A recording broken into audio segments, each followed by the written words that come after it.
En Voz Alta Relatos presenta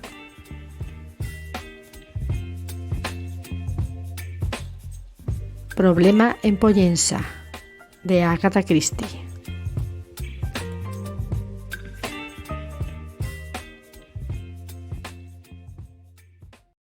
El barco de la línea de Barcelona a Palma de Mallorca dejó a Parker Pine en esta última capital a primera hora de la mañana. Inmediatamente, Parker Pine sufrió una desilusión. Los hoteles estaban llenos.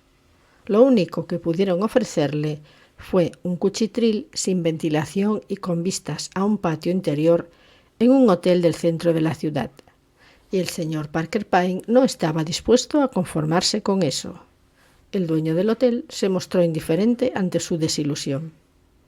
«¿Qué quiere que le diga?», observó, y se encogió de hombros. Palma se había puesto de moda. El cambio de divisas resultaba favorable y todos, ingleses y estadounidenses, iban a pasar el invierno a Mallorca. El lugar estaba abarrotado. Dudaba mucho de que un caballero inglés pudiera encontrar sitio en ninguna parte, excepto quizá en Formentor, donde los precios eran tan elevados que incluso los extranjeros se lo pensaban dos veces. Parker Pine tomó un café y un bollo y salió a ver la catedral, aunque no estaba de humor para apreciar bellezas arquitectónicas. Luego mantuvo una conversación con un servicial taxista en un mal francés mezclado con castellano, en la que discutieron los méritos y posibilidades de Sóller, Alcudia, Pollensa y Formentor, donde aún había hoteles con habitaciones libres pero muy caras. Parker Pine quiso saber el precio. Según le dijo el taxista, cobraban unas tarifas que era absurdo y ridículo pagar. ¿Acaso no sabía todo el mundo que los ingleses iban a Mallorca porque los precios eran muy razonables? Parker Pine dijo que así era, en efecto, aunque de todos modos, ¿cuánto cobraban en Formentor? Una cantidad increíble. Muy bien, pero ¿cuál exactamente? El taxista se decidió por fin a contestar con cifras. Recién llegado de Jerusalén y Egipto y acostumbrado a los precios de los hoteles de allí, a Parker Pine la cifra no le impresionó demasiado. Se pusieron de acuerdo, cargaron con poco cuidado las maletas de Parker Pine en el taxi y se fueron a dar la vuelta a la isla, probando suerte en los hoteles más económicos que encontraron en la ruta, aunque el objetivo final era Formentor. Sin embargo, nunca llegaron al centro para adinerados, porque tras avanzar por las estrechas calles de Pollensa, siguiendo la sinuosa línea de la costa, llegaron al Hotel Pino d'Oro, un pequeño establecimiento situado a orillas del mar, con una vista que en medio de la neblina de aquella hermosa mañana tenía la exquisita vaguedad de una lámina japonesa. Parker Pine comprendió enseguida que aquel, y solo aquel, era el lugar que buscaba. Hizo parar el taxi y cruzó la verja pintada, con la esperanza de encontrar habitación libre. Los propietarios del hotel, un matrimonio de mediana edad, no hablaban inglés ni francés. Sin embargo, el asunto se resolvió satisfactoriamente. Le adjudicaron una habitación con vistas al mar y el taxista, después de descargar las maletas y felicitar a su cliente por haberse librado de las monstruosas exigencias de esos hoteles modernos, recibió su dinero y se marchó, despidiéndose con un alegre saludo. Parker Pine echó una ojeada a su reloj y al ver que solo eran las 10 menos cuarto, salió a la pequeña terraza bañada por la deslumbrante luz de la mañana y pidió por segunda vez aquel día café y unos bollos. En la terraza había 4 mesas, la suya, otra de la que estaban retirando el servicio de desayuno y 2 más, ocupadas. Alrededor de la mesa más próxima a la suya se sentaba una familia alemana, el padre, la madre y 2 hijas ya mayores. Más allá, en un rincón de la terraza, ocupaban la otra mesa una madre y un hijo, sin duda alguna ingleses. La mujer tendría unos 55 años. Su cabello era gris, de un bonito tono, llevaba un traje de chaqueta de tweed más práctico que elegante y mostraba ese aire de seguridad en sí misma que distingue a las mujeres inglesas acostumbradas a viajar con frecuencia al extranjero. El joven, sentado frente a ella, tendría unos 25 años y era también un ejemplar típico de su clase y edad. No era ni guapo, ni feo, ni alto, ni bajo. Resultaba evidente que se llevaba muy bien con su madre, bromeaban alegremente entre ellos y que estaba pendiente de ella. En una ocasión, la mirada de la mujer se cruzó con la de Parker Pine. Ella la apartó con la indiferencia propia de una persona bien educada. Pero él no pasó por alto que lo había visto y clasificado. Habían advertido que era inglés y estaba seguro de que a su debido tiempo se dirigirían a él con una observación agradable e insulsa. Parker Pine no tenía nada que objetar. Los compatriotas que encontraba en el extranjero solían resultarle un tanto aburridos, pero estaba dispuesto a dar los buenos días con amabilidad. En un hotel pequeño resultaba incómodo no hacerlo. Estaba convencido de que aquella era una mujer con unos excelentes modales de hotel, como él solía decir. El joven inglés se levantó de su asiento, hizo un comentario divertido y entró en el edificio. La mujer tomó las cartas y su bolso y se acomodó en una silla frente al mar, donde desdobló un ejemplar del Continental Daily Mail. En esa posición le daba la espalda a Parker Pine. Mientras apuraba el último sorbo del café, éste miró en su dirección y se puso tenso de inmediato. Su inquietud se debió a que ya veía venir que la paz de sus vacaciones iba a verse turbada. Aquella espalda era terriblemente expresiva. A lo largo de su vida había clasificado muchas espaldas como esa. La rigidez, la tirantez de la postura. Sin verle la cara, estaba seguro de que los ojos de la mujer estaban llenos de lágrimas, que dominaba solo gracias a un gran esfuerzo. Con mucha cautela, como un animal acorralado, Parker Pine se retiró al hotel. No hacía ni media hora que le habían pedido que inscribiera su nombre en el libro de registro de huéspedes. Allí estaba ahora su firma. C. Parker Pine, Londres. Unas líneas más arriba, Parker Pine leyó: Señora R. Chester, señor Basil Chester, Holm Park, Devon. Parker Pine tomó una pluma y escribió con rapidez sobre su firma. Ahora se leía con dificultad: Christopher Pine. Parker Pine se había maravillado muchas veces al tropezar en el extranjero con tantísimos compatriotas que conocían su nombre y habían visto sus anuncios. En Inglaterra, varios miles de personas leían a diario el Times y podrían decir, sin faltar a la verdad, que no habían oído ese nombre en su vida. En el extranjero, reflexionó, la gente leía los periódicos más a fondo. No se les escapaba nada, ni siquiera los anuncios. Sus vacaciones se habían visto interrumpidas en varias ocasiones. Había tenido que enfrentarse a problemas diversos, desde el asesinato hasta el intento de chantaje. Esta vez, en Mallorca, estaba decidido a disfrutar de la paz y del sosiego. Su instinto le decía que una madre acongojada podía turbar considerablemente esa calma. Parker Pine se instaló en el Pino Doro y enseguida se encontró muy a gusto. No lejos de allí había un hotel más grande, el Mariposa, donde se alojaban muchos ingleses. En la zona había también una vistosa colonia de artistas. Se podía ir andando por la orilla del mar hasta el pueblecito de pescadores, para disfrutar de un bar en el que se reunía la gente local, además de diversas tiendecitas. Todo resultaba muy tranquilo y agradable. Las chicas se paseaban en pantalones y con el busto cubierto por pañuelos de vivos colores. En el bar Max, jóvenes con boina y pelo largo peroraban sobre temas como los valores plásticos o el arte abstracto. Al día siguiente de la llegada de Parker Pine, la señora Chester le hizo varios comentarios convencionales acerca de la belleza de las vistas y la probabilidad de que continuase el buen tiempo. Luego charló un rato sobre labores de punto con la huésped alemana e intercambió unas palabras corteses acerca de la gravedad de la situación política con dos daneses que se levantaban al alba y andaban 11 horas diarias. A Parker Pine le pareció que Basil Chester era un muchacho muy agradable.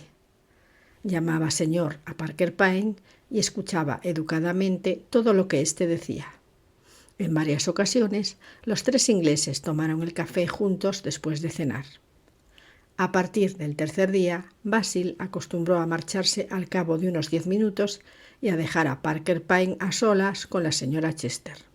Hablaban de flores y de su cultivo, de la lamentable situación de la libra esterlina, de lo cara que era Francia y de lo difícil que resultaba conseguir allí una buena taza de té. Todas las noches, Parker Pyne observaba cómo, al marcharse su hijo, los labios de la señora Chester temblaban, aunque enseguida se recobraba y disertaba en tono amable sobre temas convencionales. Poco a poco empezó a hablar de Basil, de sus éxitos en el colegio, de cuánto lo quería todo el mundo, de lo orgulloso que habría estado el padre de él si viviese y de las gracias que tenía que dar al cielo porque Basil nunca había sido uno de esos jóvenes turbulentos. Como es natural, yo siempre insisto en que vaya con gente joven, pero parece que prefiere estar conmigo, explicó la señora Chester con una especie de modesta satisfacción. Pero Parker Pyne no respondió con la típica frase convencional y correcta que por lo general emitía de manera espontánea, sino que comentó: «Ah, bueno, esto está lleno de gente joven, no el hotel, claro, pero sí los alrededores». Al decir esto, observó que la señora Chester se ponía tensa. Ella afirmó que, por supuesto, había muchos artistas, pero que quizá ella estuviera chapada a la antigua, ya que en su opinión el auténtico arte era desde luego otra cosa. El problema era que muchos jóvenes se escudaban en el arte para gandulear y no hacer nada, y además las chicas bebían demasiado. Al día siguiente, Basil se encontró con Parker Pyne y comentó: «Me alegro muchísimo de que apareciera usted por aquí, señor, en particular por mi madre. Le gusta hablar con usted por las noches». «¿Qué solían hacer ustedes antes de mi llegada?» «Jugábamos al piquet, ya sabe, consiste en tratar de derribar con una pelota un coco colocado sobre un palo vertical, y el que lo consigue gana un coco como premio». «Ya, claro que uno acaba cansándose del piquet. La verdad es que tengo aquí unos amigos, una pandilla estupenda, muy animada. No creo que a mi madre le parezcan muy recomendables». Se rió, como si la idea le pareciera divertida. «Mi madre está muy chapada a la antigua. Hasta se escandaliza cuando ve a una chica en pantalones». «Ya veo», dijo Parker Pyne. «Lo que yo digo es que uno tiene que evolucionar con los tiempos. Donde vivimos nosotros, las chicas son aburridísimas». «Ya», asintió Parker Pyne. Todo aquello le resultaba muy interesante. Era espectador de un drama en miniatura y además no lo hacían intervenir en él. Y entonces ocurrió lo peor que podía ocurrir desde el punto de vista de Parker Pyne. Una conocida suya, muy escandalosa, se instaló en el Hotel Mariposa. Se encontraron en el salón de té mientras él estaba con la señora Chester. «Vaya, si no es el señor Parker Pyne, el mismísimo Parker Pyne», gritó la recién llegada. «Y Adela Chester, ¿se conocen ustedes?» «Ah, sí.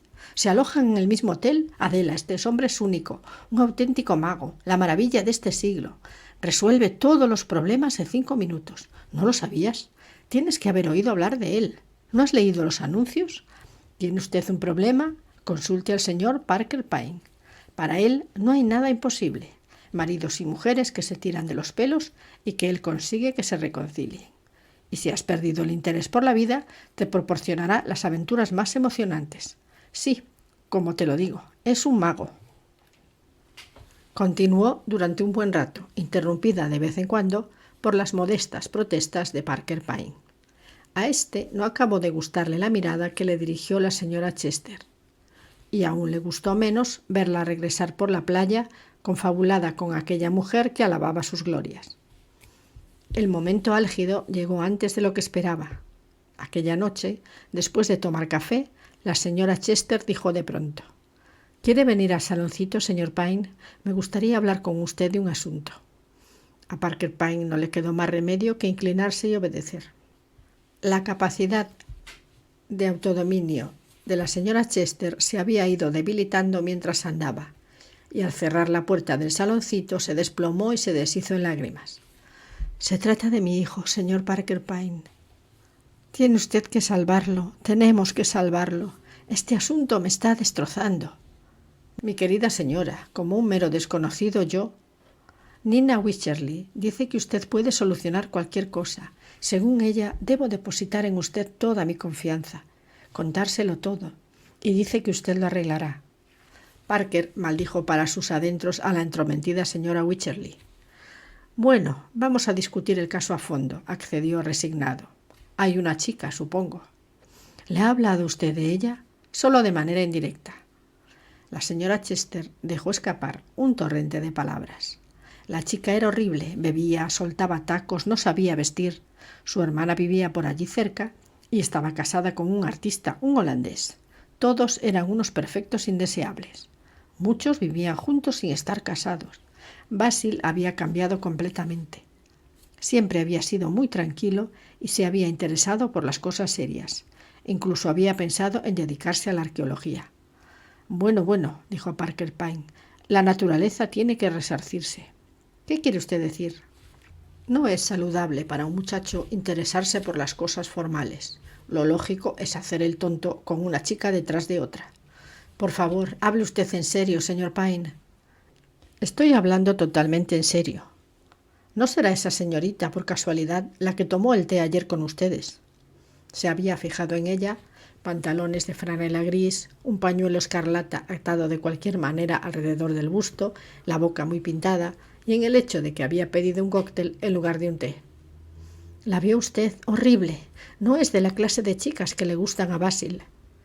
No le ha dado usted muchas oportunidades de que le gustara a ninguna chica, ¿verdad? ¿Yo? Ha estado siempre demasiado pegado a usted. Mala cosa.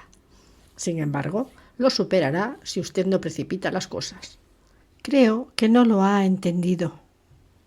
Quiere casarse con esa chica. Betty Gregg se llama. Están comprometidos. Tan lejos han llegado. Sí, señor Parker Pyne. Tiene usted que hacer algo. Tiene que librar a mi hijo de ese desastroso matrimonio. Le destrozará la vida. Nadie destroza la vida de nadie, salvo uno mismo. Ese matrimonio destrozará la de Basil, dijo la señora Chester categóricamente. No es Basil quien me preocupa. ¿No será la chica? No. Quien me preocupa es usted, señora Chester. Está malgastando su vida. La señora Chester lo miró un poco sorprendida. De los 20 a los 40, uno vive encadenado por relaciones personales y afectivas. Así debe ser, es como funciona la vida. Pero más tarde llega una nueva etapa. Uno puede pensar, observar la vida, descubrir algo sobre sus semejantes y la verdad sobre uno mismo. La vida se vuelve más real, adquiere mayor importancia. Es posible verla como un todo, no solo como una escena, la escena que uno, en tanto que actor, está interpretando. Ningún hombre, ninguna mujer es realmente el mismo hasta pasados los 45. Es entonces cuando la individualidad tiene su oportunidad. Me he dedicado siempre a él, adujo la señora Chester. Basil lo ha sido todo para mí. Pues no debería haberlo sido. Ahora sufre usted las consecuencias. Quiéralo todo lo que le parezca.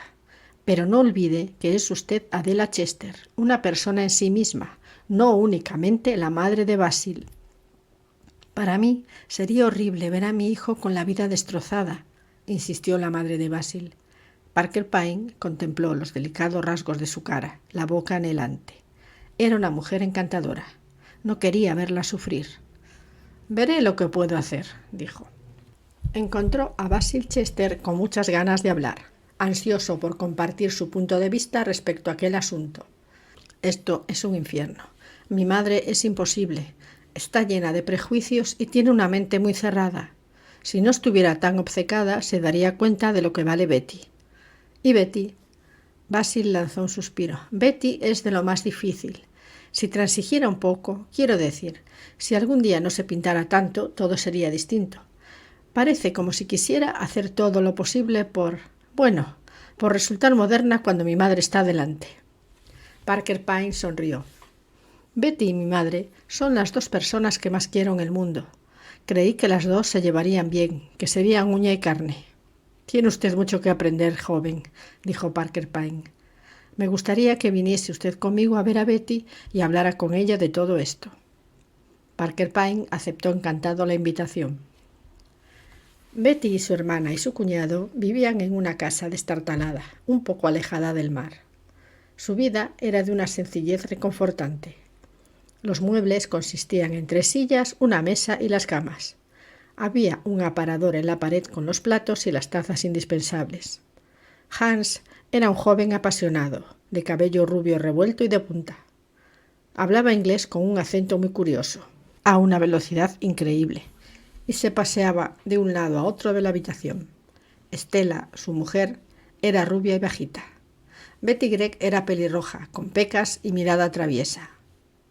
Parker Pyne observó que iba mucho menos maquillada que el día anterior en el Pino Doro. La chica le ofreció un cóctel y preguntó con ojos chispeantes: ¿Está usted informado de todo el asunto? Parker Pyne asintió. ¿Y de qué lado se ha puesto, señor mío? ¿Del de los jóvenes enamorados o del de la dama intransigente? ¿Me permite que le haga una pregunta? Desde luego. ¿Ha llevado usted este asunto con tacto? En absoluto, reconoció la señorita Gregg con franqueza. Pero es que esa bruja me pone negra. Echó una ojeada a su alrededor para asegurarse de que Basil no podía oírla. Me saca completamente de quicio.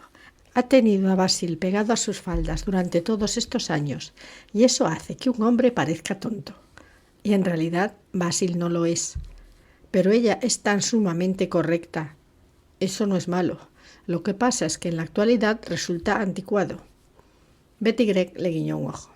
¿Quiere usted decir que es como guardar en el desván unas sillas Chippendale de la época victoriana? Luego las vuelve uno a bajar y dice: ¿verdad que son maravillosas? Algo así. Betty Gregg consideró la cuestión. Puede que tenga usted razón. Voy a serle sincera. Es Basil el que me pone negra. Estaba tan preocupado por la impresión que pudiera causarle a su madre. Eso me hizo exagerar las cosas.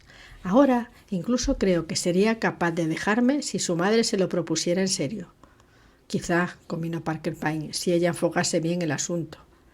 ¿Va usted a decirle cómo enfocarlo? Porque si sola ella no sabría cómo hacerlo. Lo único que hará es seguir incordiando y eso no servirá de nada. Pero si usted la aconseja... Se mordió los labios y lo miró con sus ojos azules y francos. He oído hablar de usted, señor Parker Pyne. Se dice que conoce bien la naturaleza humana. ¿Cree que Basil y yo podríamos llevarnos bien? Me gustaría que contestara usted a 3 preguntas. Un test de compatibilidad. Muy bien, adelante. ¿Duerme usted con la ventana abierta o cerrada? Abierta. Me gusta mucho que entre el aire. ¿Tienen Basil y usted los mismos gustos respecto a la comida? Sí. ¿Le gusta acostarse a usted tarde o temprano? Le diré en confianza que temprano. A las 10:30 empiezo a bostezar y por la mañana me siento llena de vida. Claro que nunca lo admitiría. Creo que podrían llevarse ustedes muy bien, concluyó Parker Pyne. Es un test un poco superficial. Nada de eso. He conocido por lo menos 7 matrimonios que fracasaron por completo porque al marido le gustaba estar levantado hasta las 12 y la mujer se quedaba dormida a las 9:30 y viceversa. Es una lástima que no todo el mundo pueda ser feliz, dijo Betty, que Basil y yo estemos juntos y su madre no nos dé su bendición. Parker Pyne tosió. Creo, repuso, que eso podría arreglarse. Ella lo miró, recelosa. ¿No me estará usted engañando?, preguntó. El rostro de Parker Pyne permaneció inescrutable. Parker Pyne animó a la señora Chester con unas cuantas vaguedades. Que hubiera un noviazgo no implicaba necesariamente una boda. Él se marchaba una semana a Sawyer. Le aconsejó que adoptara una actitud diplomática y que fingiera aceptar los hechos.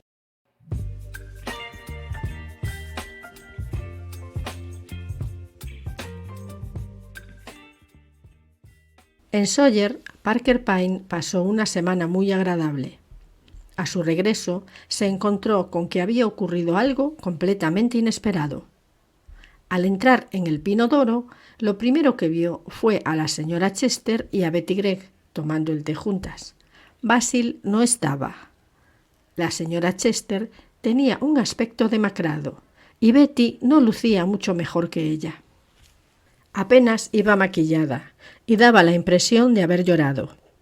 Ambas lo saludaron con amabilidad, pero ninguna de las dos mencionó a Basil. De pronto, Parker Pyne oyó que Betty contenía la respiración bruscamente, como si algo le hubiera hecho daño. Parker Pyne volvió la cabeza. Basil Chester subía la escalera que llevaba al mar. Con él iba una chica tan hermosa y exótica que lo dejaba a uno sin habla. Era morena y con una figura espléndida. Nadie podía dejar de reparar en ella porque no llevaba otra cosa que un sencillo vestido de gasa azul. Iba muy maquillada, con polvos de color ocre y los labios de un tono entre naranja y rojo intenso, pero el maquillaje no hacía sino acentuar su notable belleza. En cuanto al joven Basil, parecía incapaz de apartar la vista de ella. «Llegas muy tarde, Basil», le reprendió su madre. «Tenías que llevar a Betty al Max». «Ha sido culpa mía», dijo la hermosa desconocida con un tono encantador. «El tiempo se nos ha pasado sin darnos cuenta». Se volvió hacia Basil. «Cielo, tráeme algo de beber que sea fuertecito». Se quitó los zapatos y estiró los pies, cuyas uñas llevaban pintadas de verde esmeralda a juego con las uñas de las manos. No hizo el menor caso a las dos mujeres, pero se inclinó un poco hacia Parker Pine. «¡Qué isla más horrible!», comentó. «Me moría de aburrimiento antes de conocer a Basil. Es un ángel». «Señor Parker Pine, la señorita Ramona», dijo la señora Chester. La chica respondió a la presentación con una sonrisa lánguida.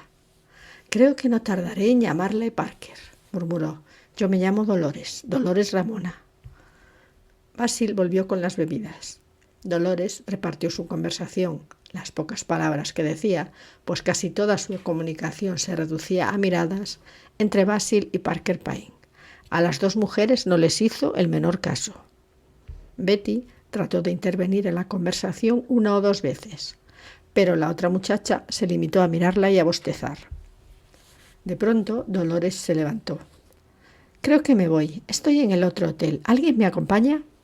Basil se puso en pie de un salto. «Voy contigo». «Basil, hijo», dijo la señora Chester. «Volveré pronto, mamá». «Miren al niño de mamá», dijo Dolores, sin dirigirse a nadie en particular, «siempre pegadito a sus faldas». Basil se sonrojó desconcertado. Dolores hizo un gesto de despedida con la cabeza en dirección a la señora Chester. Dedicó a Parker Pine una sonrisa deslumbrante y se marchó con Basil. Tras su partida se produjo un silencio incómodo. Parker Pine no quería ser el primero en hablar. Betty Gregg se retorcía los dedos y miraba al mar. A la señora Chester se la veía turbada e indignada. «Bueno, ¿qué le parece nuestra última adquisición en la bahía de Pollensa?», preguntó Betty con voz algo insegura. «Un poquitín exótica», respondió Parker Pine con cautela. «¿Exótica?». Betty soltó una risa amarga. «Es espantosa, espantosa. Basil debe de estar loco», afirmó la señora Chester. «Basil está muy cuerdo», opinó Betty tajante. «¡Qué uñas!», dijo la señora Chester, y se estremeció en un gesto de repugnancia. Betty se levantó bruscamente. «Creo, señora Chester, que es mejor que me vaya a casa y no me quede a cenar». «Pero, querida, Basil se llevará una desilusión». «¿Usted cree?», preguntó Betty con una risita irónica. «De todos modos me duele la cabeza». Les dedicó una sonrisa y se marchó. La señora Chester se volvió hacia Parker Pine. «Ojalá nunca hubiésemos venido a este lugar. Nunca». Parker Pine meneó tristemente la cabeza. «No debería haberse usted marchado», añadió la señora Chester. «Si hubiera estado aquí, esto no habría ocurrido». «Señora mía», no pudo evitar contestar Parker Pine, «le aseguro a usted que, tratándose de una chica guapa, mi influencia sobre su hijo no habría servido de nada. Parece tener una naturaleza muy impresionable». «Nunca había sido así», repuso la señora Chester muy compungida. «Bueno», dijo Parker Pine en un intento de animarla, «parece ser que esta nueva atracción ha dado al traste con su pasión por la señorita Gregg. Supongo que se sentirá satisfecha con eso». «¿A qué se refiere?», replicó la señora Chester. «Betty es una chiquilla encantadora y quiere mucho a Basil. Se está portando muy bien, dadas las circunstancias. Mi hijo debe de estar loco». Parker Pine recibió este sorprendente cambio de postura sin pestañear. Conocía, por experiencia propia, la inconstancia femenina. «Loco no», dijo suavemente, «solo cautivado. Esa criatura es horrible, pero lindísima. La señora Chester soltó un bufido de indignación. Basil regresó por los peldaños que daban a la playa. «Hola, mamá, aquí estoy. ¿Dónde está Betty?» «Betty se ha marchado a su casa. Le dolía la cabeza y no me extraña». «¿Quieres decir que estaba enfadada?» «Me parece, Basil, que te estás portando muy mal con Betty». «Por Dios, mamá, no me sermonees. Si Betty se va a poner así cada vez que hable con otra chica, menuda vida me espera». «Estás prometido». «Claro que lo estoy. Pero eso no quiere decir que cada uno no pueda tener sus propias amistades». En estos tiempos, la gente tiene que vivir su vida y dejar de lado los celos. Guardó silencio durante un momento. «Mira, si Betty no va a cenar con nosotros, me voy al Hotel Mariposa. Me han pedido que me quedase a cenar». «Pero Basil». El muchacho le lanzó una mirada de desesperación y bajó corriendo los peldaños. La señora Chester dirigió a su vez una elocuente mirada a Parker Pine. «Ya ve usted», dijo. Sí, ya veía.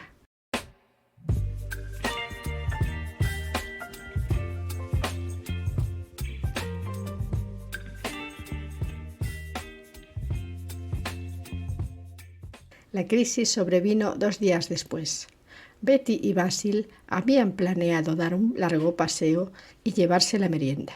Betty llegó al Pino Doro y se encontró con que Basil se había olvidado del plan y había ido a pasar el día a Formentor con el grupo de Dolores Ramona.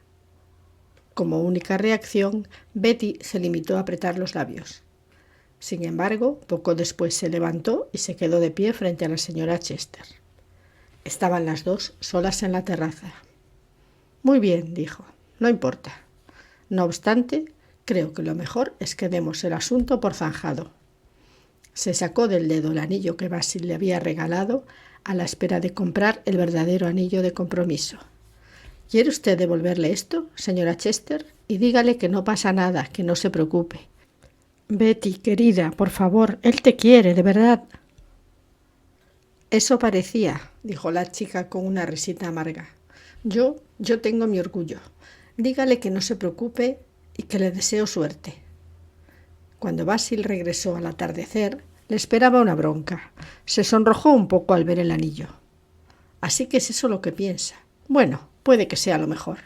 «Basil». «La verdad, mamá, diría que últimamente no nos hemos llevado muy bien». «¿Y de quién es la culpa?» «No creo que haya sido precisamente mía. Los celos son algo terrible y además no sé por qué has de disgustarte tanto. Tú misma me suplicaste que no me casara con Betty». «Eso fue antes de conocerla bien, Basil. Querido, no pensarás casarte con esta otra». Basil Chester respondió con calma. «Me casaría sin dudarlo si ella me quisiera, pero me temo que no es así». La señora Chester sintió que un escalofrío le recorría la columna vertebral. Fue en busca de Parker Pine y lo encontró en un rincón tranquilo, leyendo plácidamente un libro. «Tiene usted que hacer algo, por Dios. Mi hijo va a arruinar su vida de un momento a otro». Parker Pine se estaba cansando un poco de la ruina de la vida de Basil Chester. «¿Qué quiere usted que haga?» «Vaya a ver a esa terrible criatura. Si es necesario, dele dinero. Puede que resulte muy caro. No me importa. Sería una lástima. Puede que haya otros medios». Ella lo interrogó con la mirada, pero Parker Pine negó con la cabeza. «No prometo nada, aunque veré lo que puedo hacer. Conozco ese tipo de mujeres. Por cierto, ni una palabra de esto a Basil. Sería el fin». «Claro que no». Parker Pine volvió del Hotel Mariposa a medianoche. La señora Chester le esperaba. «¿Qué hay?», le preguntó casi sin aliento. Los ojos de Parker Pine chispearon. «La señora Dolores Ramona se irá de Pollensa mañana por la mañana y abandonará la isla mañana por la noche». «Oh, señor Parker Pine, ¿cómo lo ha conseguido?» «No le costará ni un céntimo», dijo Parker Pine, mientras los ojos le brillaban de nuevo. «Pensé que a lo mejor podía influir en ella y no me equivocaba». «Es usted maravilloso. Nina Wycherley tenía razón. Tiene usted que decirme cuáles son sus honorarios». Parker Pine levantó su cuidada mano. «Ni un penique. Ha sido un placer y espero que todo salga bien». Claro que su hijo se sentirá al principio muy disgustado al enterarse de que ella ha desaparecido sin dejar dirección. Trátelo bien durante una semana o dos. Si Betty lo perdonara, claro que lo perdonará. Son una pareja simpática. Por cierto, yo también me marcho mañana. Tengo que ir a Londres. Le vamos a echar de menos, señor Parker Pyne. Puede que sea mejor que me vaya antes de que su hijo se encapriche de una tercera chica.